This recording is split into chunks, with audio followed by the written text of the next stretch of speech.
Very good morning, very good morning.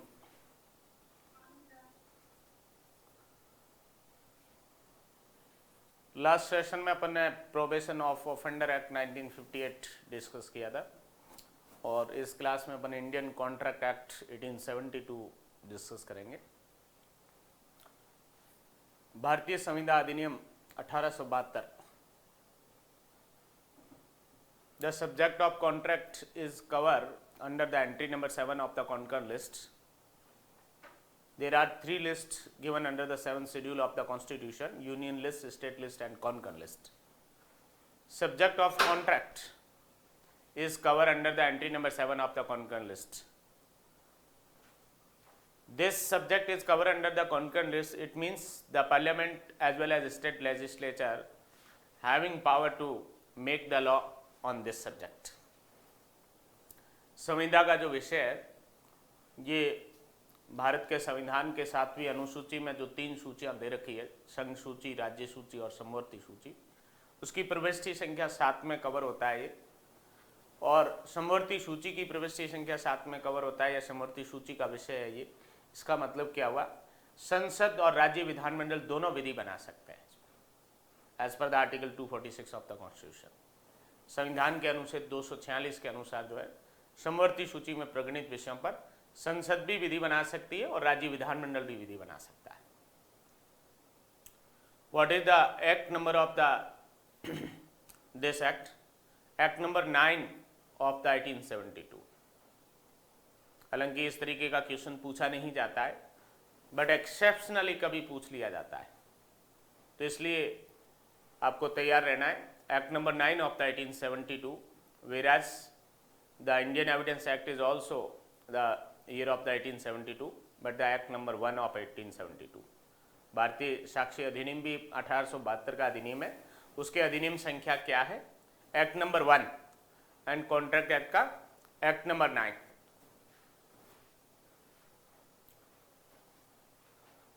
The general concept which involved in this act,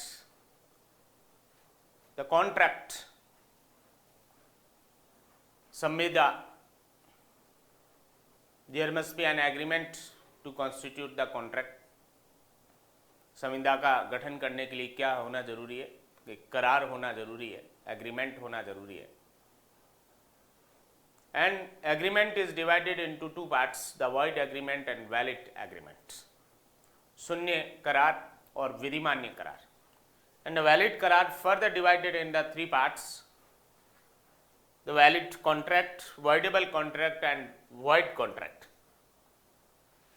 विधिमान्य जो संविदा है ये 3 भागों में आगे और विभाजित की जा सकती है।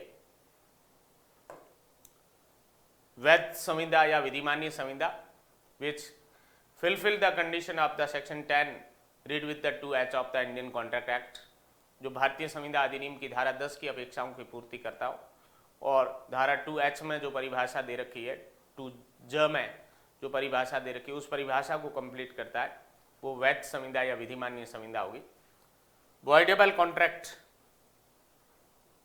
2I में डिफाइन है ये, शून्यकरणीय संविदा। कुछ प्रोविजन वॉइडेबल कॉन्ट्रैक्ट से रिलेटेड है, 15 to 18 of the Indian contract act and 53 and 55। धारा 15 से लेकर और 18 तक, और धारा 53 और 55 ये 1 to 75 का जो इंडियन कॉन्ट्रैक्ट एक्ट का पार्ट है। General principle of the as to the contract, संविदा के संबंध में सामान्य सिद्धांत, इसमें वॉइडेबल कॉन्ट्रैक्ट से रिलेटेड है। एंड देन वॉइड कॉन्ट्रैक्ट, शून्य संविदा। Section 2J is concerned to the definition of the void contract, and there are certain provision under the Indian Contract Act which are concerned to the void contract, like section 32, section 35 and para 2 of the section 56। धारा 32, धारा 35 और धारा 56 का para जो second है ये void contract से related है। void agreement, शून्य करार, that is not at all the agreement in the eye of the law. The effect of that agreement is the null and void। जो विधि की दृष्टि में करार की श्रेणी में ही नहीं आता है, जो करार है ही नहीं, जिसका इन्फोर्समेंट भी है वो नहीं करवाया जा सकता। Section 11, section 12 indirectly, section 20, section 21, section 23 to 30, section 36 and para first of the section 56. These provision are concerned to the void agreement. ये जो प्रावधान है धारा 11, धारा 12, धारा 20, धारा 21, धारा 23 से 30 कंटिन्यू, धारा 36 और धारा 56 का पैरा फर्स्ट, ये कॉन्ट्रैक्ट एक्ट में वॉइड एग्रीमेंट से रिलेटेड है, शून्य करार से संबंधित है। क्या है एग्रीमेंट? मान लो मेरे पास एक कोई पेन है और मैं उसको बी को बेचने के लिए अपनी बात रखता हूँ कि साहब ये मेरा पेन है जो मैं आपको 10 रुपये में देने के लिए तैयार हूँ। बी मेरी बात को स्वीकार कर लेता है और उस पेन को 10 रुपये में खरीदने के लिए तैयार हो जाता है। तो बी और मेरे बीच में जो बात तय हुई ये क्या है? ये एग्रीमेंट, ये करार है। और ये करार ऐसा है जिसका इन्फोर्समेंट करवाया जा सकता है, जिसका प्रवर्तन करवाया जा सकता है, इसलिए ये कॉन्ट्रैक्ट है, ये संविदा की श्रेणी में है वो आएगा। मान लो मैंने और एक व्यक्ति ने वो मिलकर या ए और बी ने मिलकर एक एग्रीमेंट किया कि सी का घर है वो लूट लेंगे और लूटने के बाद जो धन होगा वो आपस में 50-50 की रेशियो में डिवाइड कर लेंगे। ये करार है बट विधिमान्य करार नहीं है। ये एग्रीमेंट है, कुछ बातों पे सहमति हुई है उनको, बट वैलिड कॉन्ट्रैक्ट नहीं है, ये विधिमान्य संविदा नहीं है। It is oppose to the public policy, it is expressly forbidden by the law. इस करार का जो उद्देश्य है वो विधि द्वारा प्रतिषिद्ध कार्य करने के लिए, अपराध करने के लिए और अपराध में प्राप्त संपत्ति का बांटने का जो एग्रीमेंट है ये इलीगल पर्पज है, इसका अविधिमान्य उद्देश्य है इसका। इसलिए सेक्शन 23 के मीनिंग में क्या है? वॉइड एग्रीमेंट है, ये शून्य करार है, इसका इन्फोर्समेंट नहीं हो सकता। तो एग्रीमेंट को 2 पार्ट्स में डिवाइड कर सकते हो आप, एक वॉइड एग्रीमेंट और दूसरा valid agreement.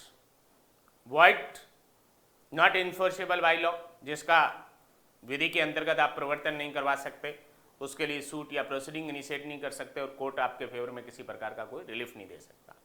Valid contract, valid agreement, विधिमान्य जो करार है, इसके अंदर इसका इन्फोर्समेंट भी करवाया जा सकता है और कुछ और रिलीफ भी, rescission of contract, cancellation of the contract etcetera, compensation, specific performance of contract, injection suit, ये सारे रिलीफ है वो वैलिड कॉन्ट्रैक्ट के अंदर है वो अवेलेबल रहेंगे।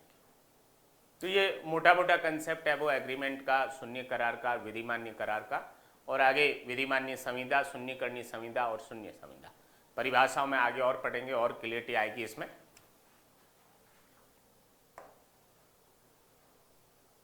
इंग्लिश में भी यही बात नोट डाउन कर रखी है। Agreements are divided into 2 parts, the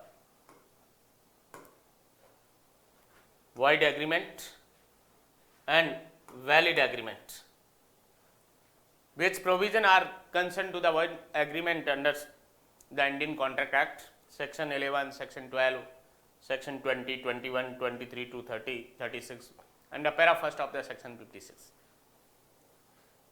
Valid agreement divided into the 3 parts, the valid contract which complete the condition of the section 10, voidable contract which is defined under the 2I and cover under the section 15 to 18 of the Indian Contract Act and section 53 and 55, and third types of the valid agreement is void contract which is defined under the 2J and which cover under the section 32, 35 and para second of the section 56.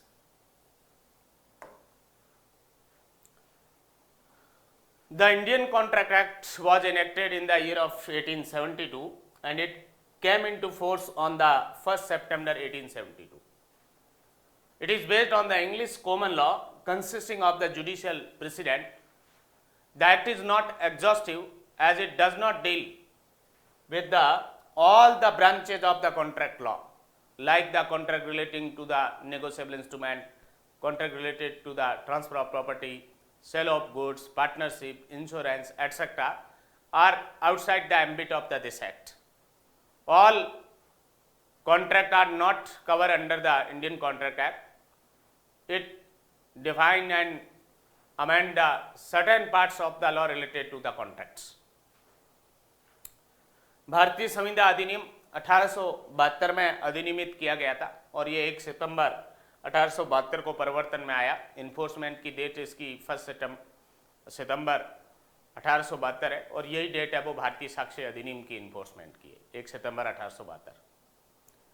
यह अधिनियम English सामान्य विधि जो कि न्यायिक पूर्व निर्णय पर आधारित है और यह अधिनियम अपने आप में एग्जॉस्टिव कोड या संपूर्ण है वो विधि नहीं है, क्योंकि यह संविदा विधि की सभी शाखाओं को है वो शामिल नहीं करता है, जैसे कि प्रक्रिया में लिखित, संपत्ति अंतरण, माल विक्रय, भागीदारी, बीमा आदि जो है वो संविदाएं है वो शामिल नहीं होती। उनके लिए स्पेशल लॉज बने हुए, माल विक्रय अधिनियम है, संपत्ति अंतरण अधिनियम है, पार्टनरशिप है वो एक्ट है, नेगोशिएबल इंस्ट्रूमेंट है वो एक्ट है, जो ये सारे इंश्योरेंस है वो एक्ट है। तो ये लॉज जो है वो कॉम्प्लीमेंट करते हैं, सप्लीमेंट करते हैं इंडियन कॉन्ट्रैक्ट एक्ट को। It is not a exhaustive act, exhaustive law, ये संपूर्ण विधि नहीं है अपने आप में। Contract act is substantive and private law. संविदा जो विधि है ये मौलिक या सार्वजनिक विधि है। It creates the rights and obligations of the parties of the contracts. ये संविदा के जो पक्षकार हैं उनके अधिकारों और दायित्वों का सृजन करती है ये विधि। And it is a private laws, ये प्राइवेट विधि है, means concern to the rights and obligation of the two parties.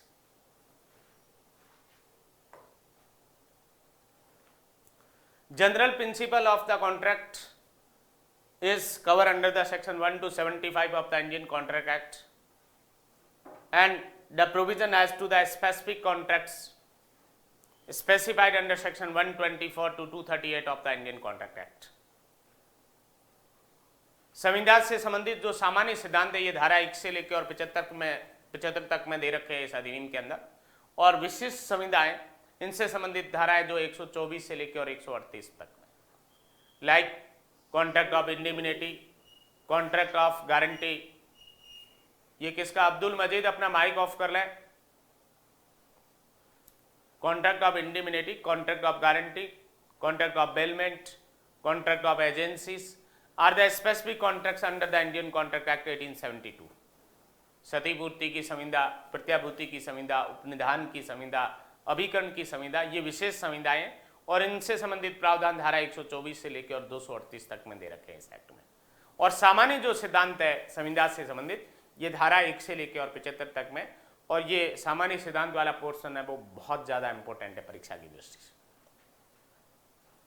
What is the preamble और the object of the Indian contract act 1872? इस भारतीय संविदा अधिनियम 1872 को पारित करने का उद्देश्य है वो क्या रहा, लेजिस्लेचर का या विधायिका का क्या वो उद्देश्य रहा, पर्पज क्या रहा? To define and amend the law related to the certain parts of the contract. What is the purpose? To define and amend the law related to the certain parts of the contract. संविदा से संबंधित कुछ भागों को परिभाषित, संविदा से संबंधित विधि के कुछ भागों को परिभाषित और संशोधित करने के लिए इस अधिनियम को विधायिका ने या कॉम्पिटेंट लेजिस्लेचर ने पारित किया। To define and amend the law related to the certain parts of the contract. It not deal the entire law of the contract. ये संपूर्ण संविदा विधि से है वो संबंधित विधि नहीं है, एग्जॉस्टिव है वो लॉ नहीं है। Certain laws in addition to the contract act है वो contract से related है, like the sale of goods act, transfer of property act, negotiable instrument act, partnership act, insurance act, etc. All are concerned to the certain contracts. Section 1 of the Indian Contract Act is concerned to the short title, extension. Indian Contract Act, civil law, it is a substantive civil law. Civil law can be applied the retrospective effect. Civil विधि जो है वो भूतलक्षी प्रभाव से लागू हो सकती है। रेट्रोस्पेक्टिव इफेक्ट्स का जो है वो रेस्ट्रिक्शन केवल सब्सटेंटिव क्रिमिनल लॉ पे है। जो सार्वजनिक आपराधिक विधि है उनको भूतलक्षी प्रभाव से लागू नहीं किया जा सकता। सिविल लॉ चाहे प्रोसीजर लॉ है या सब्सटेंटिव लॉ, उसको रेट्रोस्पेक्टिव इफेक्ट से लागू किया जा सकता है। क्वेश्चन आप क्लास में बीच में ना पूछा, आइंदा से वो डाउट लास्ट में पूछे। यस,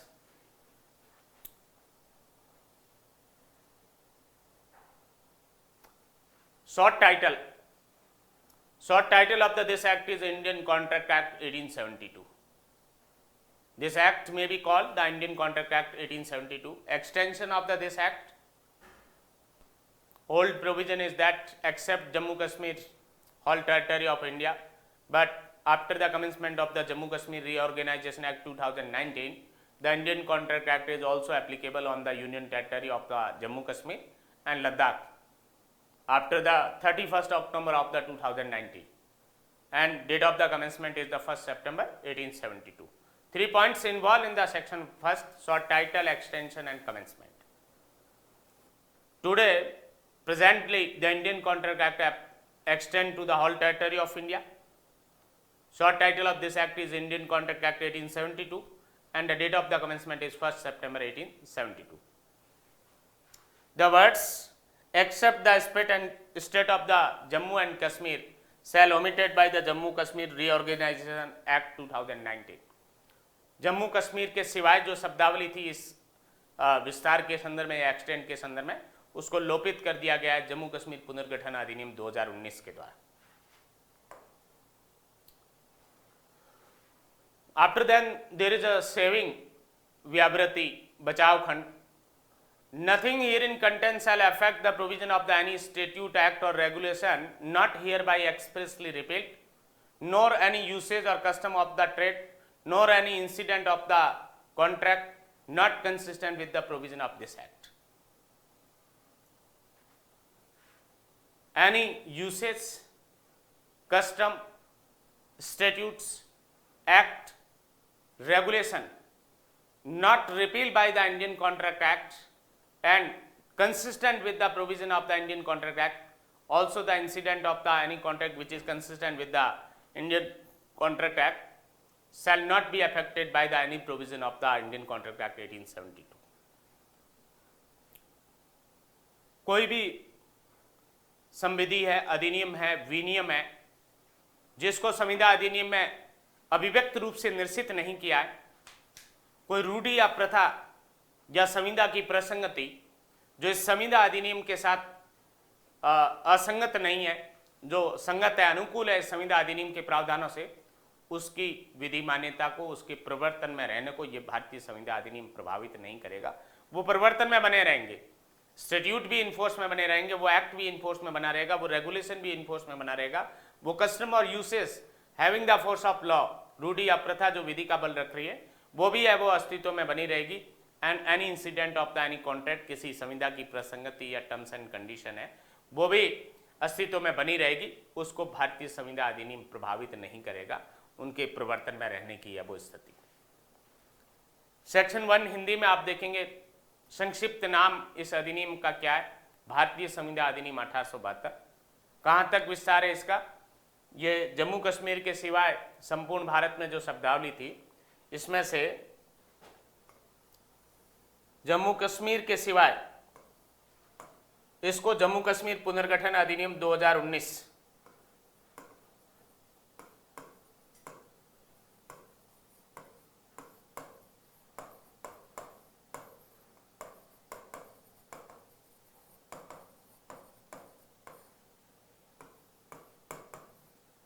इसके द्वारा इसको लोपित कर दिया गया,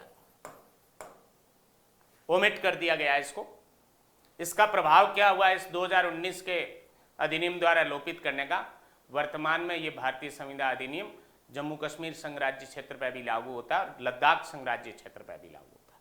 28 राज्यों में लागू होता है जो भारत में, और 8 जो संघ राज्य क्षेत्र है आज की डेट में, सभी पर है वो इस भारतीय संविदा अधिनियम का विस्तार है। इसकी कमेंसमेंट की या प्रवर्तन की तारीख क्या है, 1 सितंबर 1872। प्रीलिम्स के पेपर में कई बार वो कमेंसमेंट की डेट सीबीसी की, कई बार सीआरपीसी की, कई बार एविडेंस की, कॉन्ट्रैक्ट एक्ट की, इनकी इन्फोर्समेंट की डेट पूछ ली जाती है, तो आपको अवेयर रहना है कि 1 सितंबर 1872 इसकी कमेंसमेंट की डेट है। संविदा अधिनियम 1872 के लागू होने के समय कोई अस्तित्व में थी, कोई संविधि थी अस्तित्व में, कोई अधिनियम था अस्तित्व में, कोई व्यापार या वाणिज्य की कोई प्रथा या रूढ़ी है वो अस्तित्व में थी, कस्टम या यूसेस, या जो संविदा अधिनियम से असंगत नहीं है या कोई संविदा की प्रसंगति भी है वो थी, उसकी विधि मान्यता को, उनकी प्रवर्तनशीलता को, उनको प्रवर्तन में बने रहने को ये भारतीय संविदा अधिनियम प्रभावित नहीं करेगा, बशर्ते कि इस अधिनियम के प्रावधानों से वो संगत हो, कंसिस्टेंट हो। Section 2 of the Indian Contract Act is concerned to the interpretation clause, definition clause. There are some definition given under the section 2 of the Indian Contract Act, like the definition of proposal, definition of the acceptance, definition of the promisor and promisee, definition of conciliation, definition of the agreement, definition of the reciprocal promises, definition of void agreement, definition of contract, voidable contract, void contract, all are defined under the section 2 of the Indian Contract Act. And as well as prelims and mains, these definitions are important. भारतीय संविदा अधिनियम की धारा 2 के अंदर परिभाषाएं दे रखी, निर्वचन खंड है, प्रस्ताव की परिभाषा है, इसके अंदर स्वीकृति की परिभाषा है, वचनदाता और वचन ग्रहीता की परिभाषा है, प्रतिफल की परिभाषा है धारा 2 के अंदर, करार की परिभाषा है, व्यतिकारी एवं वचन की परिभाषा है, देन शून्य करार की परिभाषा है, संविदा की परिभाषा है, शून्यकरणीय संविदा की परिभाषा है और शून्य संविदा की परिभाषा है। इन शब्दावलियों को इस धारा 2 में परिभाषित किया गया है लेजिस्लेचर के द्वारा, और एग्जाम में पूछा भी जाता है। प्रीलिम्स के एग्जाम में बहुत बार एवोकेशन आते हैं, contract is defined under the which one of the following provision of the Indian contract act 2G 2H 2I 2K, इस तरीके से वाइड और वाइडेबल कॉन्ट्रैक्ट ये भी पूछा जाता है। इवन मेंस में एक्सेप्शनली डिफाइन द कंसीडरेशन, प्रतिफल को परिभाषित करिए, ऐसा मेन एग्जाम में भी सेक्शन 2 से क्वेश्चन है वो पूछा जाता है। What definition given under the section 2 of the Indian Contract Act? In this act, the following words and expression are used in the following senses unless a contrary intention appears from the context. What? The first definition are concerned to the definition of proposal. What is the definition of proposal?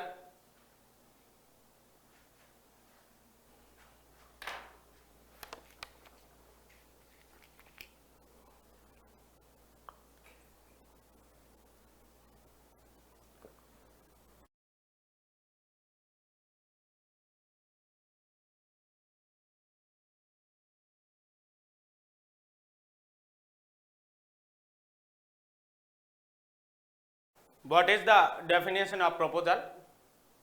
When one person signifies to another his willingness to do or the abstain from the doing anything,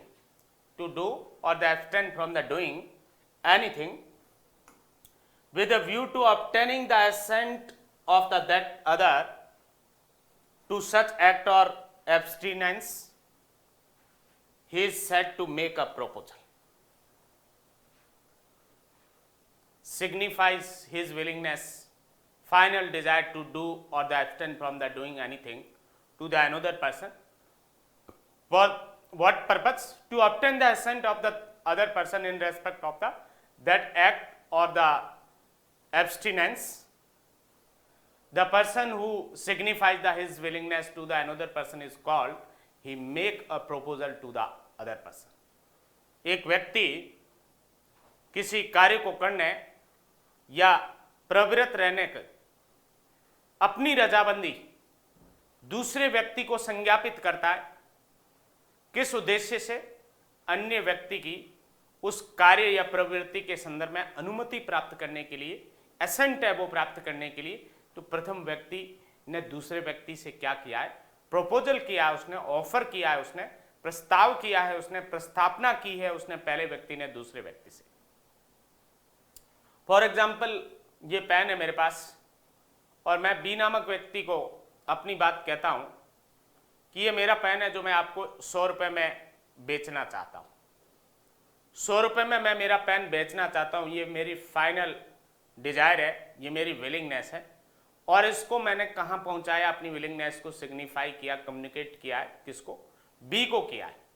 object क्या है मेरी इस बात को B को है वो कहने का कि मैं ये एक पेन आपको 10 रुपये में देने के लिए तैयार हूँ, ये कार्य आपके लिए करने को तैयार हूँ। इसका उद्देश्य मेरा बी को कहने का क्या है, बी की अनुमति प्राप्त करना है।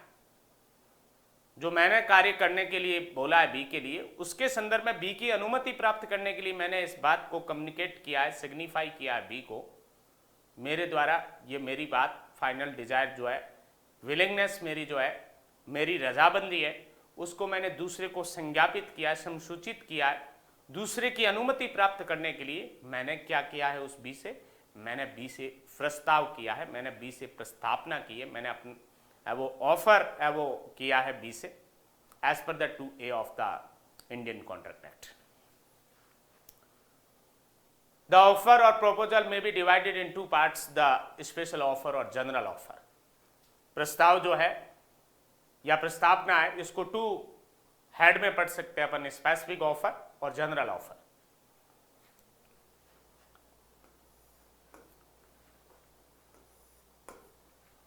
What is the meaning of the special offer? The proposal or offer made to a one particular person or the particular group of the person is called the specific offer. And what is the meaning of the general offer? When proposal is made to the public at large, it's called the general offer. किसी विशिष्ट व्यक्ति को या विशिष्ट व्यक्तियों के वर्ग को या किसी विशिष्ट संस्था को या इंस्टीट्यूशन को या विशिष्ट किसी लीगल पर्सन एटसेट्रा को यदि प्रस्ताव किया जाता है तो वो क्या कहलाता है, वो विशिष्ट प्रस्ताव कहलाता है या स्पेसिफिक ऑफर कहलाता है। उसमें एसेंट देने का जो राइट है वो केवल उस पर्टिकुलर पर्सन को है जिसको प्रपोजल किया गया है। और जनरल ऑफर है, ये क्या है, आम जनता को किया जाने वाला जो प्रस्ताव है वो क्या कहलाता है, वो जनरल ऑफर कहलाता है। और उसमें कोई भी व्यक्ति उस पब्लिक में से या पब्लिक एट लार्ज में से उस जनरल ऑफर की कंडीशन को परफॉर्म करके, उसका पालन करके वो उस प्रस्ताव को स्वीकार है वो कर सकता है और अपने राइट को क्लेम कर सकता है।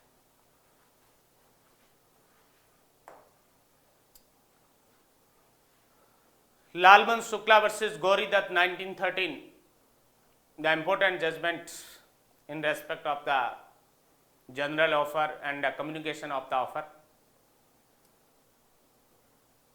What were the facts of this case in nutshell? This is a very important case of the general offer. Thus, it has laid down the important principle of the general offer. In the case of the general offer, a contract is made with a person who has perfect knowledge of the offer and comes forward the acts according to the condition of the offer, and offer of reward made by the way of advertisement for the finding the lost person or lost articles is the most appropriate example of the general offer, as seen in this case also. Only the person who complete the task which has a reward attached to it can accept the offer, whereas in the present case the offerer lacked the acceptance and the communication and hence not entitled to a reward in return. In this case, the nephew of the defendant was disappeared, lost, and defendant made the declaration that anyone gave the information in respect of his nephew, he gave him the 50 rupees reward, and the plaintiff is the servant of the defendant. He went for find out the nephew of the defendant, and after then that declaration is made by the defendant. This offer, this advertisement, this declaration is not communicated to the plaintiff. When plaintiff comes with the nephew of the defendant and he aware from that declaration and he claim for the 50 rupees awards and institute the suit before the competent court. Ultimately, the last appellant court held that in general offer,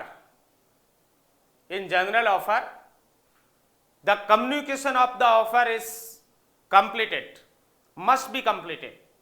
If the communication of offer is not completed to the offeree, the promisee, then the contract is not made out between the parties.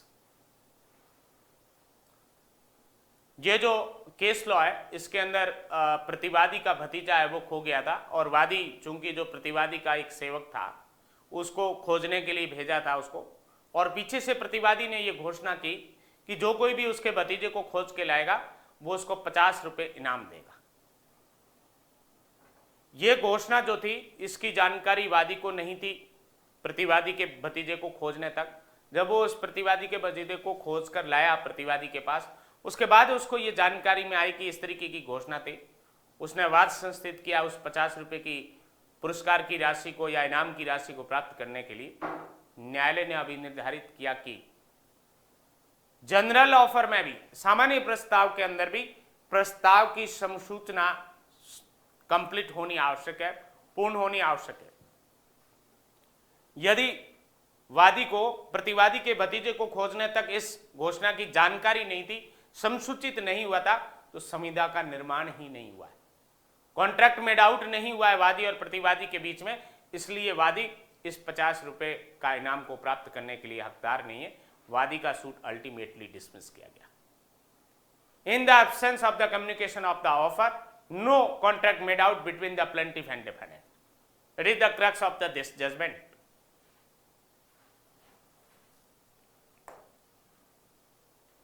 Another important judgment in respect of the general offer, Carlyle versus Carbolic Smoke Ball Company 1893 QB. Carlyle versus Carbolic Smoke Ball Company 1893 Queen Bench. What were the facts of this case? The defendant, Carbolic Smoke Ball Company of London, is the medicine manufacturing company and make the advertisement or offer in several newspapers on the 1891, stating that its products of this company, the carbolic smoke ball, when used 3 times daily, for the 2 weeks, would prevent colds and influenza. This is the offer of the medicine manufacturing company, namely Carbolic Smoke Ball Company, and the makers of the smoke ball company additionally offered £100 reward to anyone who caught the influenza using their product, and guaranteeing this reward by the stating in their advertisement that they had deposited the 1,000 pound in the bank as a show of their sincerity.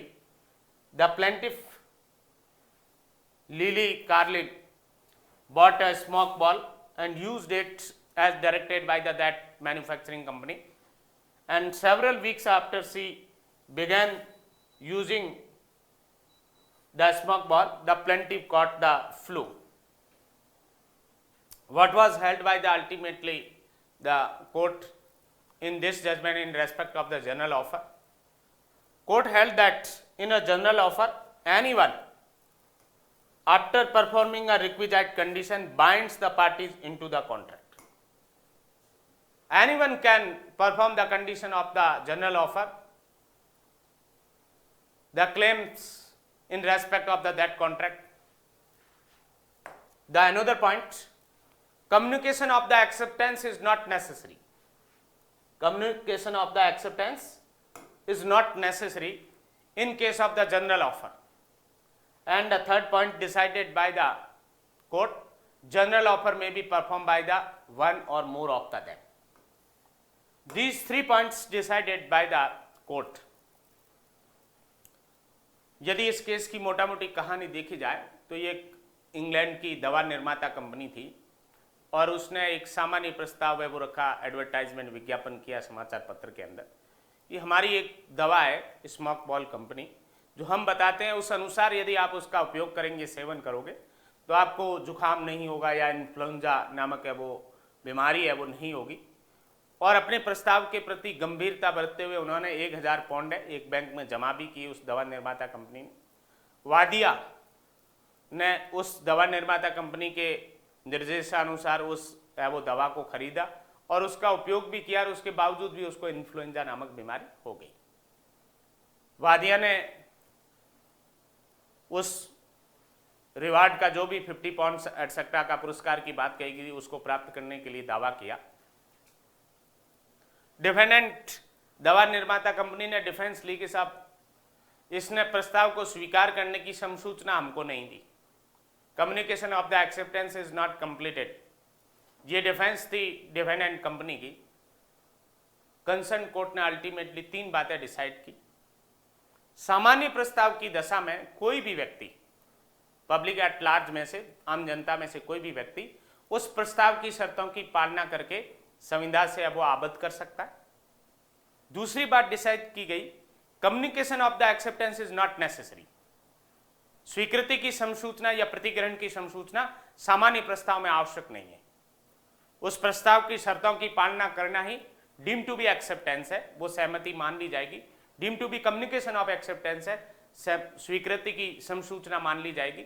और तीसरी बात ये कही गई कि सामान्य जो प्रस्ताव है इसको एक या एक से अधिक व्यक्ति है वो इसकी पालना कर सकते हैं या परफॉर्म कर सकते हैं।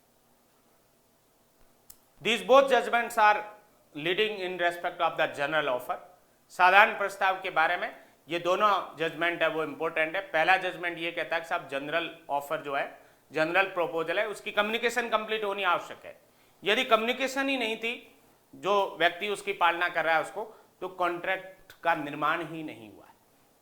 और इस केस के अंदर यह कहा गया कि साहब सामान्य प्रस्ताव के अंदर एक्सेप्टेंस की कम्युनिकेशन आवश्यक नहीं है, उसकी शर्त की पालना करके है वो कॉन्ट्रैक्ट मेड आउट हो सकता है उनके बीच में और वो अपने राइट है वो क्लेम कर सकते हैं।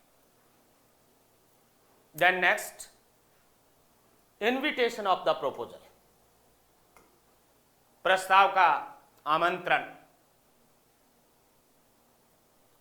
Certain judgments are also important related to the invitation of proposal. What is the meaning of the invitation to proposal? The one party does not signifies his final desire, his final willingness, but call to other party for the negotiation is called the invitation of the proposal. प्रस्ताव के आमंत्रण में क्या होता है, एक पक्षकार जो है वो अपनी अंतिम रजाबंदी है, वो अपनी अंतिम वांछा अभिव्यक्त नहीं करता है, दूसरे पक्षकार को आमंत्रित करता है कुछ बातचीत करने के लिए, नेगोशिएशंस करने के लिए, दूसरे पक्षकार को प्रपोजल करने के लिए इनवाइट करता है, प्रस्ताव करने के लिए। ऐसा जो एक्ट है उस पार्टी का, फर्स्ट पार्टी का, वो क्या कहलाता है, वो इन्विटेशन ऑफ प्रपोजल या प्रस्ताव का आमंत्रण कहलाता है। ये कुछ केसेस भी कई बार प्रीलिम्स के पेपर में पूछ लिए जाते हैं, कौन सा जजमेंट है वो इन्विटेशन ऑफ प्रपोजल से रिलेटेड है। तो 2-4 जजमेंट है वो इसके संदर्भ में, स्पेशली हार्वी वर्सेस फेसी, ये इंग्लिश केस लॉ है वो इम्पोर्टेंट है, और एक आध इंडियन केस लॉ भी है, मैकफरसन वर्सेस अपन्ना 1951 सुप्रीम कोर्ट, ये भी इन्विटेशन ऑफ प्रपोजल से related. Harvey versus facie 1893 appellate court AC. क्या थे इस केस के फैक्ट्स? हार्वे और एक अनदर पार्टी, उनके बीच में कुछ नेगोशिएशंस हुआ। What? Harvey, we agree to buy the Bumper Hall for the sum of the 900। Okay, Harvey, will you sell us the Bumper Hall Pen? Telegraph, lowest price, answer paid. Facey, lowest price of the Bumper Hall is 900 pound या जो कुछ भी ये मुद्रा है। Harvey, we agree to buy the Bumper Hall for the sum of the 900 asked by the you. Harvey sued for the specific performance of this agreement and for an injunction to restrain the town of the Kingston from taking the conveyance of the property. Fessi was previously engaged in the negotiation to sell the land to the Kingston. The court held that lowest price is rupees 900. This was held to be not a proposal to sell at the rupees 900. It was invitation for a proposal at the stated amount because the first party does not express their final intention or desire in respect of that proposal. क्या fact वगैरह इतना आपको याद रखने की जरूरत नहीं है, केवल इसके कॉन्सेप्ट को समझना है कि बात क्या थी। इसमें एक पार्टी दूसरी पार्टी को जो है वो पूछती है कि क्या आप अपनी सर्टेन थिंग है वो बेचने को तैयार हो, और यदि बेचने के लिए तैयार हो तो आपकी मिनिमम कीमत क्या है। दूसरी पार्टी जो है जिससे ऐसी बात पूछी गई थी, नेगोशिएशन हुआ, वो कहता साहब मैं बेचने के लिए तैयार हूं और मिनिमम कीमत है वो 900 रुपए। फर्स्ट पार्टी कहती साहब मैं 900 में खरीदने के लिए तैयार हूं। बाद में सेकंड पार्टी ने मना कर दिया कि मैंने तो लोएस्ट कीमत बताई थी, फाइनल थोड़ा ही बताया कि इतने रुपए में दूंगा आपको। तो वो स्पेसिफिक परफॉर्मेंस के लिए फर्स्ट पार्टी शूट लेके आता है सेकंड पार्टी के लिए कि इसने 900 रुपए कीमत बताई थी और मैंने 900 में खरीदने के लिए है वो यस कह दिया, इसका प्रपोजल था, मेरा एक्सेप्टेंस हो गया, कॉन्ट्रैक्ट हो गया और इसका स्पेसिफिक परफॉर्मेंस करवाया जाए। कोर्ट ने कहा कि नो, फैसी ने जो लोवेस्ट प्राइस पर बम्पर हॉल इज 900 रुपीज बताई, it is not the final desire और the willingness of the Facey. ये उसका अंतिम वांछा नहीं है, फाइनल डिजायर है वो नहीं थी, उसने अपनी बात को कंक्लूड नहीं किया है, केवल नेगोशिएशन स्टार्ट किया, मिनिमम वैल्यू बताया, कितने में देगा एग्जैक्टली ये क्लियर नहीं किया है उसने। इसलिए it is only the invitation of the proposal, ये केवल प्रस्ताव का है वो आमंत्रण था, it is not a offer और proposal. And therefore the suit of the plaintiff is dismissed. There is no made out the contract between the parties. पक्षकारों के बीच संविदा का निर्माण नहीं होने के कारण अल्टीमेटली वाद है वो स्पेसिफिक परफॉर्मेंस ऑफ कॉन्ट्रैक्ट का खारिज किया गया। Another case, Indian case law, McPherson versus M.N. Appanna, 1951 Supreme Court. Court held that would not accept the less than rupees 10,000. This was held to be not a proposal to sell, not a proposal to sell at rupees 10,000. It was an invitation for proposal at the stated amount because the first party does not express their final intention as there was no concluded the contract. Similarly, the Harvey versus Fessy case law. In this case, the minimum price of the 10,000 rupees is stated by the one party to another party. It is not final desire or intention of the party who stated the minimum price. Therefore, only it is a proposal of invitation of the proposal and no contract made out between the parties. Macpherson versus अपन्ना जो case है, इसके अंदर एक पक्षकार दूसरे पक्षकार को कहता है कि मैं मेरी सो एंड सो चीज जो है अमुक वस्तु की कीमत कम से कम 10,000 रुपये है वो होगी इसकी, बट एग्जैक्ट कितनी होगी ये उसने क्लियर नहीं किया, मिनिमम है वो कीमत बताइए।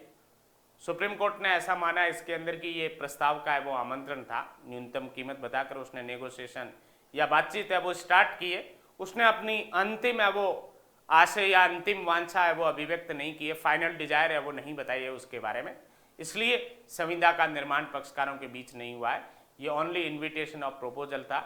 दूसरी पार्टी ने वो उसके अंदर कहा कि मैं लेने के लिए तैयार हूँ, वो उसका प्रपोजल माना जाएगा।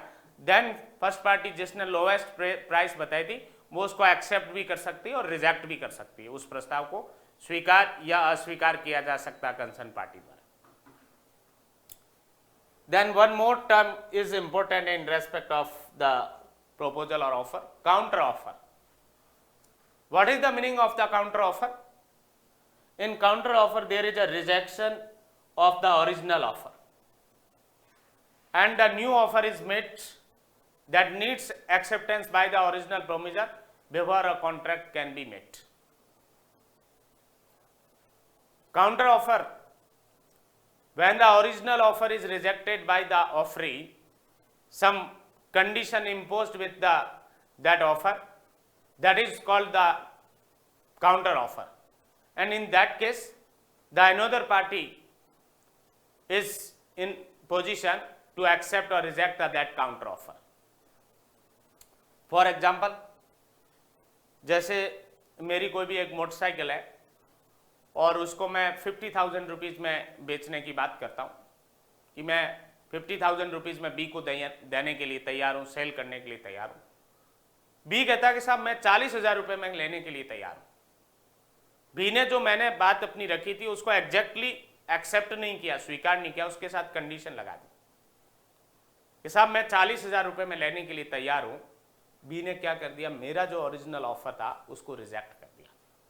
मैं 40,000 रुपये में लेने के लिए तैयार हूँ, it is the counter offer of the B, और अब मेरा राइट है कि मैं उस काउंटर ऑफर को एक्सेप्ट करूं या रिजेक्ट करूं। तो जब प्रस्ताव की जो शर्तें थी उनको एग्जैक्टली उसी रूप में जो वचन ग्रहीता है वो स्वीकार है वो नहीं करता है, उसके साथ कोई है वो टर्म्स शर्तें या निर्बंधन जोड़ देता है या कोई उपांतरण कर देता है उसके साथ, तो वो काउंटर है, वो ऑफर है, वो कहलाता है, वो प्रति प्रस्ताव है, वो कहलाता है। और ऐसी कंडीशन में जो प्रथम पक्षकार होगा उसका अधिकार है कि वो प्रस्ताव को स्वीकार करे या अस्वीकार करे। For example, x offers the why his bike of the ₹100 and Y reject the offer and offers A to buy his bike for ₹80. Such an offer is known as the counter offer. It is the best example of the counter offer. Then one more things, cross offer, prati prastav. These are the offers that the party made to each other in ignorance of the each other's offer, and cross offers are identical. In the case of the cross offers, no binding contract will be created and the offer could not be said to have been accepted by any of the parties. When the two offers made by the parties in respect of the same terms and condition and which are in the course of the transmission not reaches to the each other are called the cross offers. जब दो पक्षकारों के बीच में समान शर्तों के प्रस्ताव पारेषण के अनुक्रम में होते हैं, ए ने भी बी से वही प्रस्ताव किया और बी ने भी ए से वही प्रस्ताव किया है, लेकिन ए द्वारा भेजा गया प्रस्ताव बी को नहीं मिला था और बी द्वारा भेजा गया प्रस्ताव ए को नहीं मिला था, तो ऐसे जो ऑफर्स है वो क्या कहलाएंगे, वो क्रॉस ऑफर्स कहलाते हैं, वो प्रति प्रस्ताव है वो कहलाते हैं। Like for example, A writes a letter to B offering him his bike for ₹100 and at the same time the B writes a letter to making a similar offer to buy his bike for ₹100. Offers of the both A and B cross each other and such offers do not constitute the acceptance of the one's offer by the other. Both offers are called the cross offers. So these all things are important for the offers. Definition of the offer or proposal, the types of the offers, the Lalman Shukla versus Gauridas judgment and the Kalil versus Carbolic Smoke Ball Company judgment, then counter offer, cross offer, all things are important for the exam point of view. Next definition is the definition of acceptance under the 2B. What is definition of the acceptance under 2B of the Indian Contract Act? When the person to whom the proposal is made, when the person to whom the proposal is made signifies his assent thereto. Thereto means to the proposal. The proposal is said to be accepted, and when proposal accepted becomes a promise. When a person to whom the proposal is made signifies his assent in respect of that proposal, the proposal is said to be accepted, and when the proposal is accepted becomes a promise. जिस व्यक्ति को प्रस्ताव किया गया है, यदि वो प्रस्ताव के प्रति अपनी अनुमति दे देता है, अनुमति संज्ञापित कर देता है, तो वो क्या कहलाता है, वो प्रस्ताव स्वीकार किया हुआ कहलाता है, वो प्रस्तावना प्रतिग्रहित की हुई कहलाती है। और जब प्रस्ताव स्वीकार हो जाता है तो क्या बन जाता है, वचन बन जाता है, becomes a promise as per the 2B of the Indian contract act. 2C is concerned to the definition of promisor and promisee. Promisor and promisee. What is the definition of the promisor? The person making the proposal is called the promisor, and the person accepting the proposal is called the promisee. जो व्यक्ति प्रस्ताव करता है, प्रस्तावना करता है, वो क्या कहलाता है, वो वचनदाता कहलाता है। और जो प्रस्ताव को स्वीकार करता है वो क्या कहलाता है, वो वचन ग्रहीता कहलाता है या प्रोमिसी कहलाता है। Next one, 2D is concern to the definition of consideration. Important है एग्जाम की दृष्टि से, मेन एग्जाम में भी पूछी जा सकती है। What is the definition of consideration under 2D? When at the desire of the promisor, what?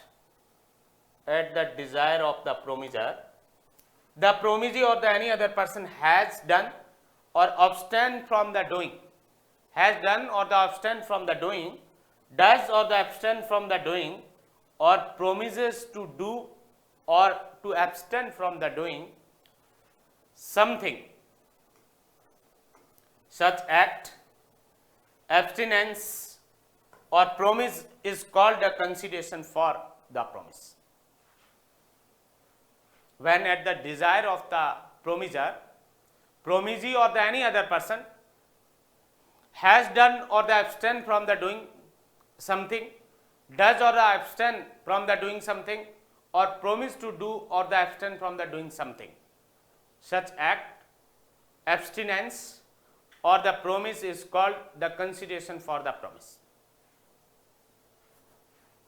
Curie versus Misa 1875 is a leading judgment in respect of the definition of consideration in English law.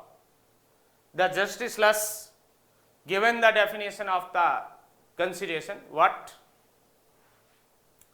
A valuable consideration in the sense of the law may consist either in the some right, interest, profit or the benefit occurring to the one party, or some forbearance, detriment, loss or responsibility given, suffered or the undertaken by the others.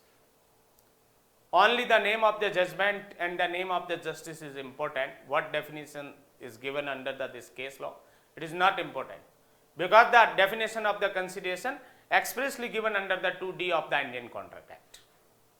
The Curie versus Misa is judgment concerned to the definition of consideration in English law, and the Justice Luss defined the consideration in this judgment. What are the other matters, other requirement of the consideration? It is not necessary the consideration must be adequate. It is not necessary the consideration must be adequate, but it must be actual. It must be actual and valuable in the sense of the law, may consist either in the some right, interest or the profit or benefit. Adequacy of consideration is not required. Inadequate consideration is a good consideration, but that consideration must be actual and valuable, having the some value in the eye of the law. Consideration must not be unlawful or illegal. If the consideration is unlawful or illegal, that agreement is void agreement in the sense of the section 23 of the Indian Contract Act. That is not valid contract. And consideration may either be the past, present and in future. The past consideration is the good consideration in the Indian Contract Act 1872.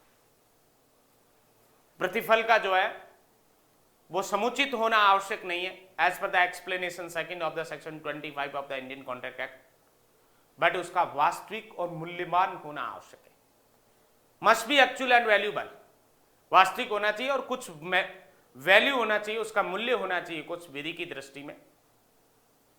यदि प्रतिफल अवैध है या अविधि मान्य है तो वो विधि मान्य संविदा नहीं होगी, वो शून्य करार होगा धारा 23 के अर्थ में.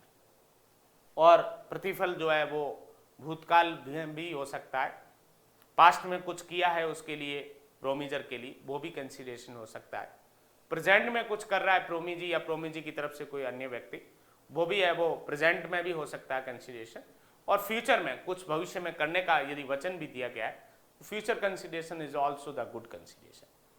भूतकाल का भी हो सकता है कोई प्रतिफल, वर्तमान में भी हो सकता है और भविष्य में भी हो सकता है। Next definition is definition of agreement.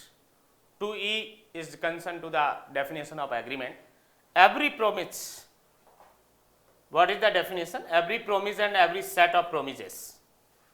Every promise and every set of promises forming the consideration for each other is an agreement.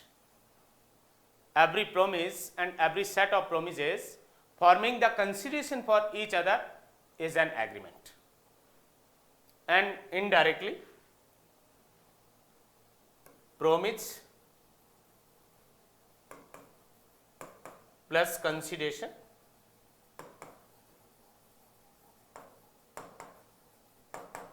equal to agreement.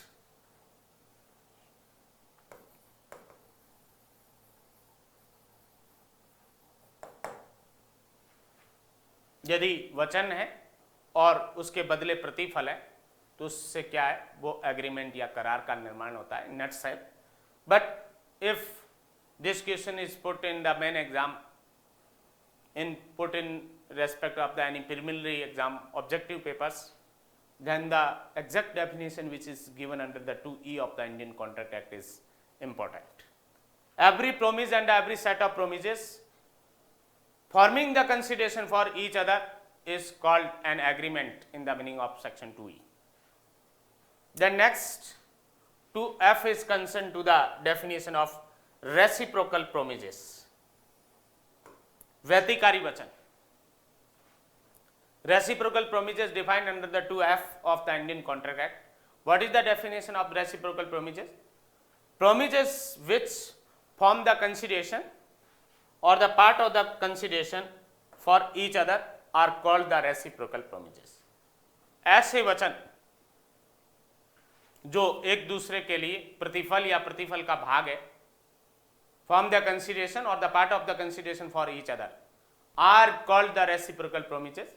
ऐसे वचन जो एक दूसरे के लिए प्रतिफल या प्रतिफल का भाग है, व्यतिकारी वचन है, वो कहलाएंगे। इनडायरेक्टली वचन के बदले वचन, प्रोमिस इंस्टेड ऑफ प्रोमिस, वचन के बदले जो वचन है वो क्या कहलाता है, वो रेसिप्रोकल प्रोमिस या व्यतिकारी वचन कहलाता है।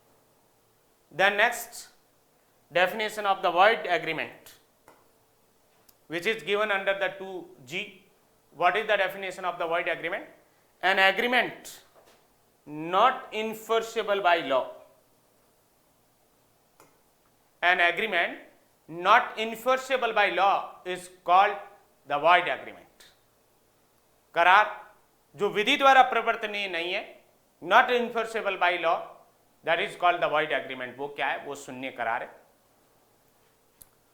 बहुत सारे प्रोविजन पढ़ेंगे आप इंडियन कॉन्ट्रैक्ट एक्ट में जिसमें वाइड एग्रीमेंट है।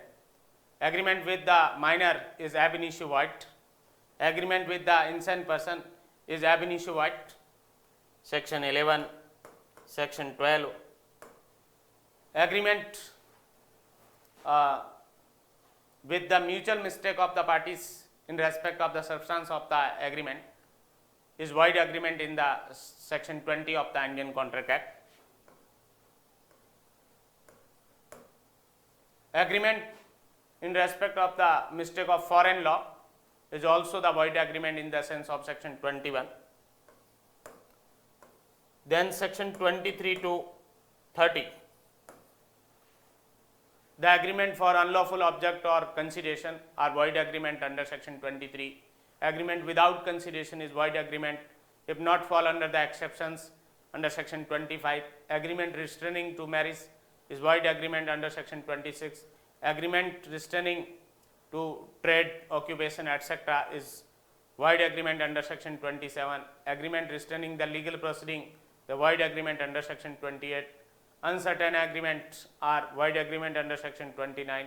Agreement by way of the wager is also void agreement under section 30. Agreement contingent upon the impossible events is void agreement in the sense of the section 36 of the Indian Contract Act. Agreement to do itself impossible act is void agreement in the sense of the para first of the section 56. All provision discussed by the us are concerned to the void agreement.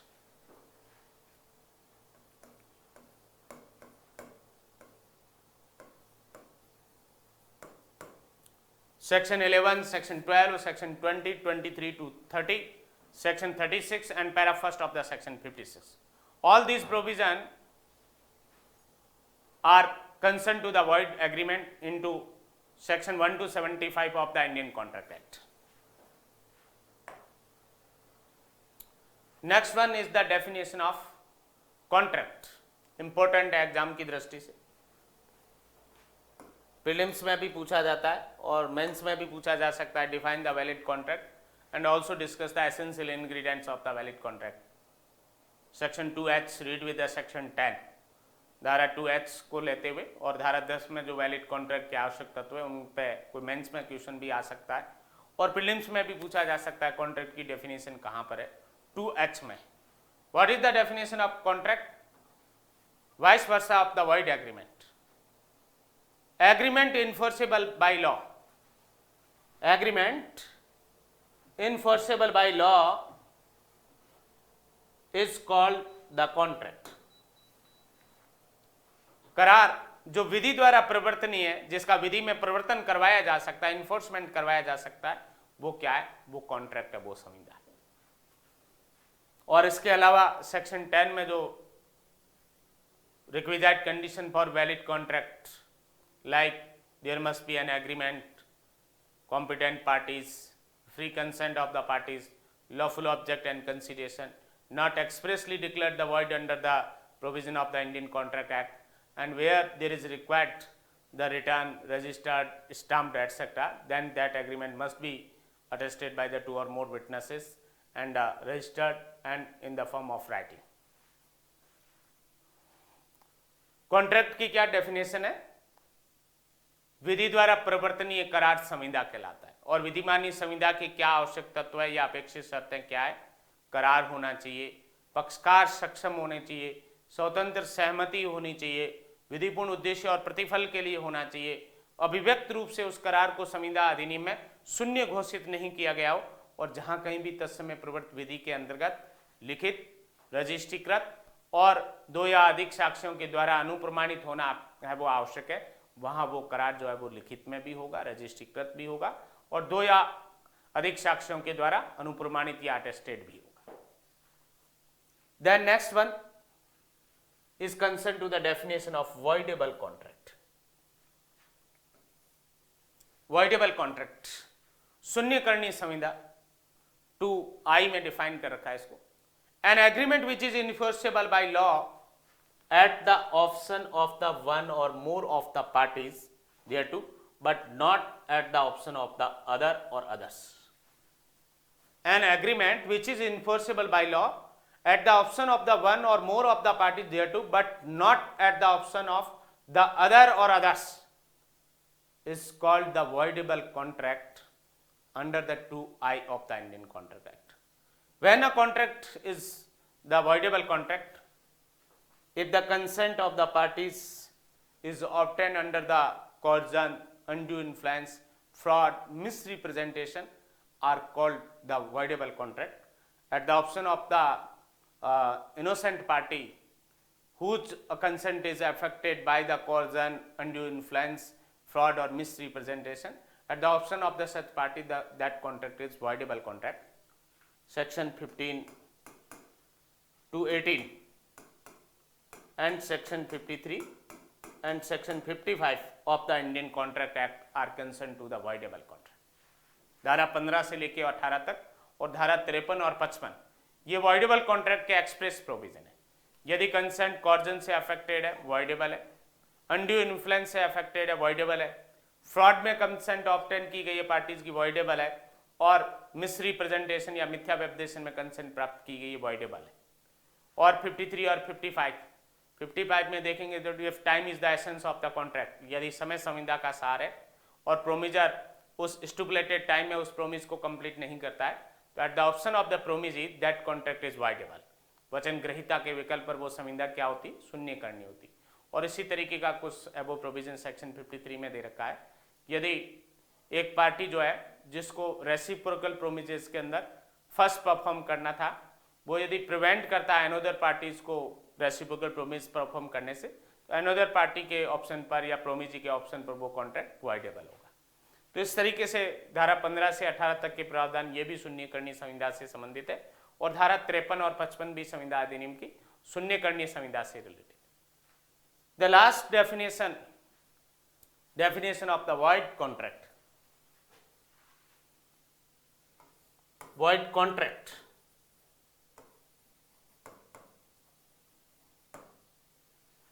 शून्य संविदा. What is the definition of the void contract? A contract which ceases to be enforceable by law becomes the void when it ceases to be enforceable. Under section 32, 35 and 56 para second are concerned to the void contract. Certain contracts at the time of the making contract is enforceable, but subsequent to the making contract becomes enforceable, ceases to be enforceable, that contract is called the void contract. संविदा करने के समय उसका पालन संभव था, विधि वो मान्य था, बट संविदा करने के बाद यदि उनका पालन असंभव हो गया, अविधि मान्य हो गया एटसेट्रा, धारा 32 और 35 और धारा 56 के पैरा सेकंड में जैसा दे रखा है, तो वो संविदा क्या होगी, वो संविदा शून्य हो जाएगी, becomes void contract. Then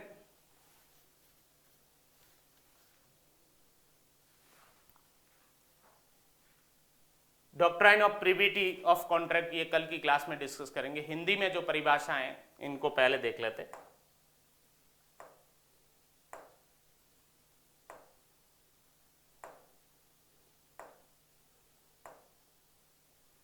yes, Hindi के अंदर आप देखेंगे परिभाषाओं के अंदर पहली परिभाषा प्रस्तावना 2A में 2क के अंदर प्रस्तावना या प्रस्ताव को परिभाषित किया गया.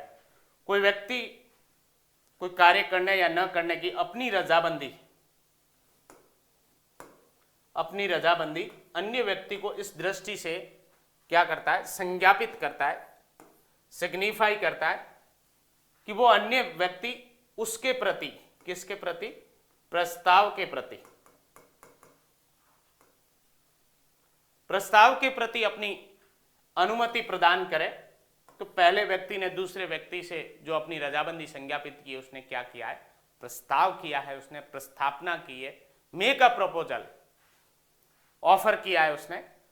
प्रस्ताव सामान्यतः दो प्रकार का होता है, विशिष्ट प्रस्ताव और सामान्य प्रस्ताव.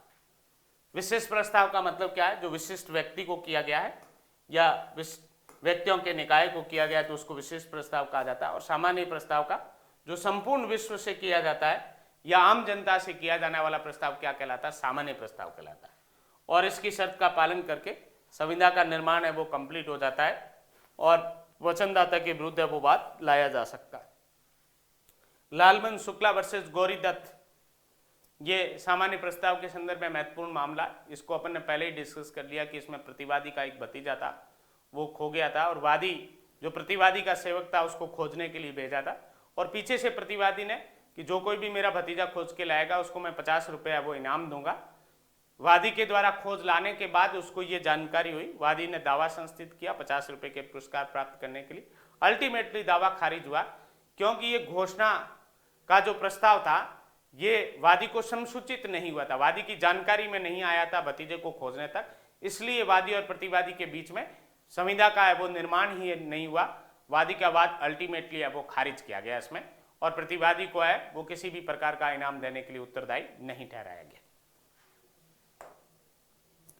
दूसरा जो जजमेंट है ये कार्लिल बनाम Carbolic Smoke Ball company 1893 Queen Bench का, इसको भी अपन ने ऑलरेडी डिस्कस कर चुके हैं. अपन प्रतिवादी दवा निर्माता कंपनी थी और उसने समाचार पत्र में एक विज्ञापन निकाला कि हमारी जो दवाई है स्मोक बॉल कंपनी, उसको 2 सप्ताह तक प्रतिदिन 3 बार यदि सेवन करे दवा निर्माता कंपनी के वो निर्देशानुसार तो जुकाम और ये इन्फ्लुएंजा नामक बीमारी नहीं होगी। और दवा निर्माता कंपनी ने 100 पाउंड है वो बैंक में जमा भी करवाए, और कंपनी के निर्देशानुसार वो यदि सेवन करने के बावजूद भी कोई व्यक्ति यदि इन्फ्लुएंजा नामक बीमारी से ग्रस्त हो जाता है तो कंपनी उसको 100 पाउंड है वो इनाम के रूप में देगी। ऐसी है वो घोषणा थी कंपनी की, एक सामान्य प्रस्ताव था। वादी ने प्रतिवादी दवा निर्माता कंपनी के निर्देशानुसार वो सैबो कार्बोलिक स्मोक बॉल कंपनी दवा का उपयोग किया, और उसके बावजूद भी उसको इन्फ्लुएंजा नामक बीमारी हो गई। तो वादी जो है वो प्रतिवादी कंपनी के विरुद्ध दावा लेके आई उस 100 रुपये के पाउंड के इनाम की राशि को प्राप्त करने के लिए। और 3 बातें अल्टीमेटली डिसाइड की इसके अंदर कोर्ट ने। सामान्य प्रस्ताव में कोई भी व्यक्ति प्रस्ताव की शर्तों की पालन कर संविदा का निर्माण कर सकता है।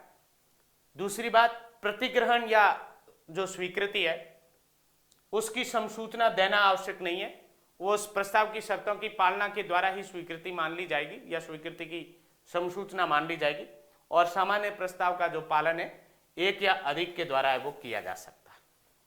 इसमें कोई विशेष व्यक्ति या पर्टिकुलर पर्सन की आवश्यकता नहीं, कोई एक व्यक्ति भी कर सकता है, एक से अधिक भी कर सकते हैं।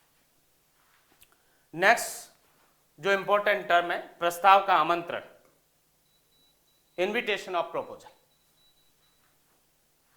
प्रस्ताव करने के लिए आमंत्रित किया जाता है इसमें, और दूसरा पक्षकार जो है वो प्रस्ताव करने पर स्वीकार या अस्वीकार है वो करने का प्रथम पक्षकार का अधिकार होता है। एक पार्टी दूसरी पार्टी को प्रस्ताव करने के लिए आमंत्रित करती है, और दूसरी पार्टी जब प्रस्ताव करती है तो प्रथम पक्षकार का अधिकार होता है कि उस प्रस्ताव को स्वीकार या अस्वीकार करे। हार्वे बनाम फेसी 1893 का इस प्रस्ताव के आमंत्रण के बारे में इंपॉर्टेंट जजमेंट भी है, और एक सुप्रीम कोर्ट का भी है, ये मैकफर्सन बनाम अपन्ना 1951 का। मैं 10,000 रुपये से कम ये चीज मेरी नहीं दूंगा, ये कीमत का कोटेशन है, ये प्रस्ताव के आमंत्रण की श्रेणी में आता है, क्योंकि प्रथम पक्षकार द्वारा अपनी अंतिम वाचा अभिव्यक्त नहीं की गई है, फाइनल विलिंगनेस या डिजायर इसमें वो एक्सप्रेस नहीं की गई। वन मोर टर्म, प्रति प्रस्ताव, काउंटर प्रोपोजल। प्रस्तावक के द्वारा किए गए प्रस्ताव की शर्तों में कुछ शर्तें हैं, यदि वचन ग्रहीता अपनी तरफ से जोड़ देता है या घटा देता है तो वो क्या कहलाता है, ये प्रति प्रस्ताव कहलाता है, काउंटर ऑफर है वो कहलाता है। और इसका प्रभाव क्या होता है, मूल जो प्रस्ताव होता है वो अस्वीकार हो जाता है।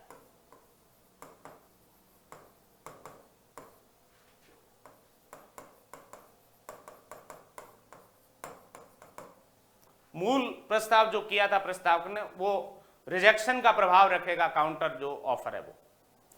क्रॉस प्रस्ताव करके भी एक शब्दावली यूज ली जाती है, इस पर भी कोई क्वेश्चन आ सकता है आपके सामने।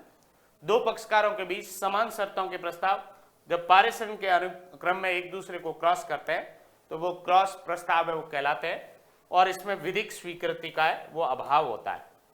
एक पार्टी ने दूसरी पार्टी को प्रस्ताव किया और दूसरी पार्टी ने फर्स्ट पार्टी को प्रस्ताव किया, समान शर्तों के प्रस्ताव के, किसी को भी वो प्रस्ताव यदि नहीं मिला है वो प्रस्ताव करने से पहले, तो ये क्या है, ये क्रॉस है वो ऑफर है, ये प्रतिप है वो प्रस्ताव है। इसमें विधिक स्वीकृति नहीं माना जा सकता एक प्रस्ताव को दूसरे प्रस्ताव की। स्वीकृति जो है वो प्रस्ताव कम्युनिकेट होने के बाद दी जाएगी, कम्युनिकेशन का है वो अभाव था, इसलिए ये कॉन्ट्रैक्ट है वो मेड आउट नहीं माना जाएगा इसमें।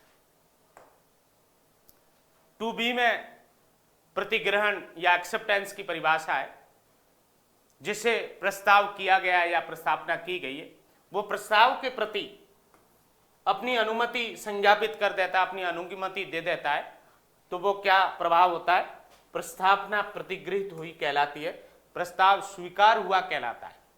और जब प्रस्तावना स्वीकार हो जाती है तो वो क्या बन जाता है, वो वचन बन जाता है। यदि A ने B से कोई प्रस्ताव किया, B उस प्रस्ताव के प्रति अपनी रजामंदी या अनुमति दे देता है, तो B ने क्या किया है, प्रस्ताव को स्वीकार किया है।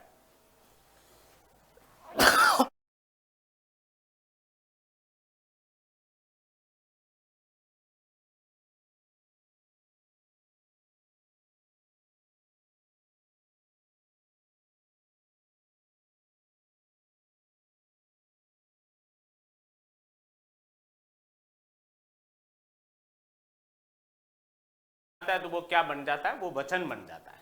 प्रोमिज बन जाता है।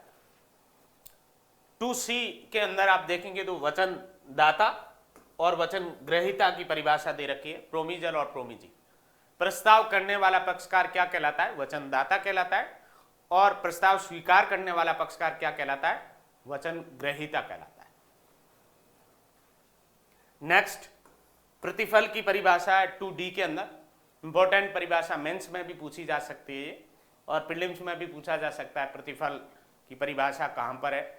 प्रतिफल के बदले जो कार्य किया जाता है वचन ग्रहीता या अन्य व्यक्ति के द्वारा, किसकी वांछा पर होता है? वो वचन ग्रहीता का, वचनदाता। इस तरीके का क्वेश्चन भी आ सकता है। वचनदाता की वांछा पर वचन ग्रहीता या अन्य कोई व्यक्ति कोई बात कर चुका है या करने के लिए विरत रहा है, करता है या करने से विरत रहता है, या करने से विरत रहने का वचन देता है, तो ऐसा वचन ग्रहीता या अन्य व्यक्ति का कार्य, प्रवृत्ति और वचन है वो क्या कहलाएगा? वचनदाता के वचन का प्रतिफल कहलाएगा। प्रतिफल जो है वो वचनदाता से भिन्न कोई व्यक्ति भी वचनदाता की ओर से है वो दे सकता है। एक स्ट्रेंजर भी कंसिडरेशन है वो दे सकता है। कार्य जो भी होगा, प्रवृत्ति होगी, वो वचनदाता की वांछा पर होगी। वो भूतकाल में भी कोई कार्य हो सकता है वचनदाता के लिए, वर्तमान में भी हो सकता है, और भविष्य में भी कोई कार्य करने या करने से विरत रहने का वचन भी दिया जा सकता है। क्यूरी बनाम मीसा 1875 का ये एक प्रतिफल के संदर्भ में इंपॉर्टेंट जजमेंट है, इंग्लिश केस लॉ, जिसमें जस्टिस लस ने वो प्रतिफल को परिभाषित किया था। क्या परिभाषा है ये इंपॉर्टेंट नहीं है, जजमेंट का नाम इंपॉर्टेंट है और जस्टिस का नाम इंपॉर्टेंट है। कई बार प्रीलिम्स के पेपर में ये पूछ लिया जाता है कि जजमेंट किससे रिलेटेड है, तो ये कंसीडरेशन या कंसीडरेशन की डेफिनेशन से रिलेटेड है। प्रतिफल का समुचित होना है वो आवश्यक नहीं है, परंतु वास्तविक होना आवश्यक है, एक्चुअल होना चाहिए प्रतिफल। एडुकेट हो ऐसा आवश्यक नहीं है। Inadequate consideration is the good consideration. प्रतिफल अवैध और अविधिमान्य नहीं होना चाहिए। प्रतिफल भूतकाल या वर्तमान या भविष्य तीनों में वो हो सकता है। 2E जो करार की डेफिनेशन है एग्रीमेंट की, हर एक वचन और वचनों का संपर्क जो एक दूसरे के लिए प्रतिफल है करार कहलाता है। और इससे हटके देखा जाए तो वचन प्लस प्रतिफल बराबर करार। जब प्रोमिस के साथ कंसीडरेशन होगा तो वो क्या है? एग्रीमेंट है वो बन जाएगा, वो करार बन जाएगा। बट जहां तक बात परीक्षा की है, आपको यही परिभाषा याद रखनी है, हर एक वचन और वचनों का संवर्ग जो एक दूसरे के लिए प्रतिफल है करार कहलाते हैं। देन व्यतिकारी वचन, ऐसे वचन जो एक दूसरे के लिए प्रतिफल है या प्रतिफल का भाग है, एक दूसरे के लिए प्रतिफल है या प्रतिफल का भाग है, व्यतिकारी वचन कहलाते हैं। इनडायरेक्टली कह सकते हैं वचन के बदले जो वचन है वो क्या है? व्यतिकारी वचन है। देन 2G जिसमें शून्य करार की है वो परिभाषा दे रखी है वॉइड एग्रीमेंट की। क्या परिभाषा है वॉइड एग्रीमेंट की? ऐसा करार जो विदिता प्रवर्तनीय नहीं है, जो विदिता प्रवर्तनीय नहीं है वो क्या है? वो शून्य करार कहलाता है। और ऐसे कौन कौन से करार है जो विदिता प्रवर्तनीय नहीं है? अवयस्क के साथ किया गया करार धारा 11 में, विकृत व्यक्ति के साथ किया गया धारा 12 में, करार की सार्वजनिक विषय वस्तु के संदर्भ में पक्षकारों की तथ्य की भूल धारा 20 में, ऐसा करार भी शून्य होगा। 21 विदेशी विधि की भूल में किया गया करार शून्य होगा। 23 से 30 अविधिमान्य उद्देश्य या प्रतिफल के लिए कोई करार किया गया है, शून्य करार है। प्रतिफल के बिना किया गया है और अपवादों में नहीं आता है, धारा 25 के अंदर शून्य करार है। विवाह में अवरोध पैदा करने वाला करार है, धारा 26 के अंदर शून्य है। व्यापार में अवरोध पैदा करने वाला करार है, धारा 27 में शून्य है। विधिक कार्रवाइयों में अवरोध पैदा करने वाला करार है, धारा 28 में शून्य है। अनिश्चित करार या जिसका अर्थ निश्चित नहीं किया जा सकता, धारा 29 में शून्य है। पद्यम के तौर के करार या बाजी के करार धारा 30 के अंदर शून्य है। और असंभव घटना पर आधारित जो समाश्रित करार है वो भी शून्य करार है धारा 36 में, और स्वतः असंभव कार्य करने का करार भी शून्य करार है धारा 56 के पैरा फर्स्ट के अंदर।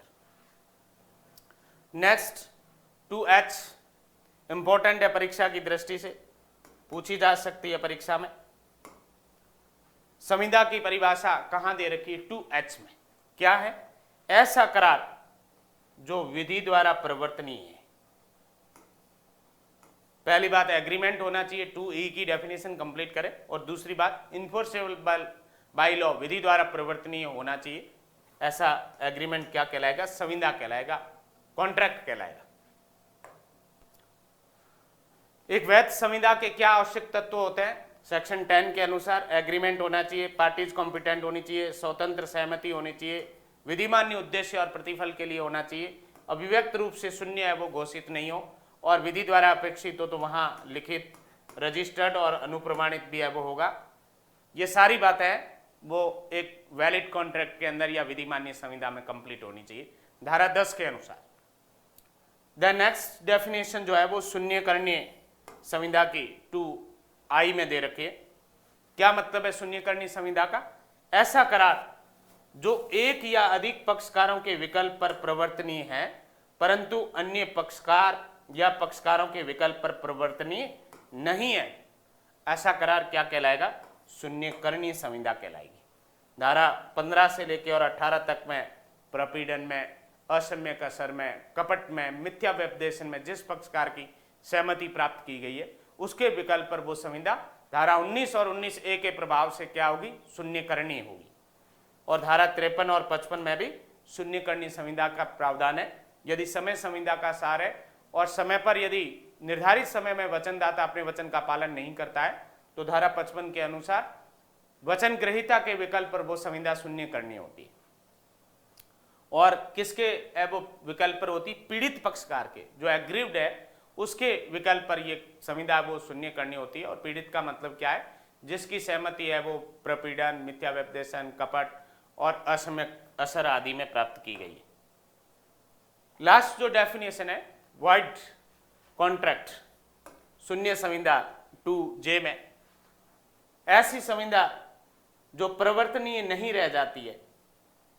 इसका मतलब संविदा करने के समय वो प्रवर्तनीय थी बट बाद में वो सीजेस टू बी इन्फोर्सेबल, उसका है वो प्रवर्तन समाप्त हो जाता है, प्रवर्तनीय नहीं रह जाती है वो, तो वो संविदा क्या होगी? शून्य संविदा हो जाती है। That contract becomes the void. धारा 32 आप देखेंगे, धारा 35 देखेंगे इंडियन कॉन्ट्रैक्ट एक्ट की, और धारा 56 का पैरा सेकंड देखेंगे तो ये वो वॉइड कॉन्ट्रैक्ट से रिलेटेड है, शून्य संविदा से संबंधित है। पश्चातवर्ती पालन की असंभाव्यता या पालन विधि विरुद्ध हो जाने पर संविदा क्या हो जाती है? शून्य हो जाती है 56 के पैरा सेकंड के अंदर। तो मैं समझता हूं आज के लिए कॉन्ट्रैक्ट एक्ट में इतना ही काफ़ी आप लोगों के लिए। कल अपन doctrine of privity of contract और रिमेनिंग जो प्रोविजन है इंपॉर्टेंट जजमेंट उस डॉक्ट्राइन पे और कंटिन्यू करेंगे। किसी भी प्रकार का मोस्ट रीजनेबल डाउट हो आप लोगों का इन डिस्कस की गई डेफिनेशन से रिलेटेड, डिस्कस की गई जजमेंट से रिलेटेड, जनरल जो कॉन्सेप्ट है कॉन्ट्रैक्ट एक्ट का इससे रिलेटेड, तो बताएं आप लोग।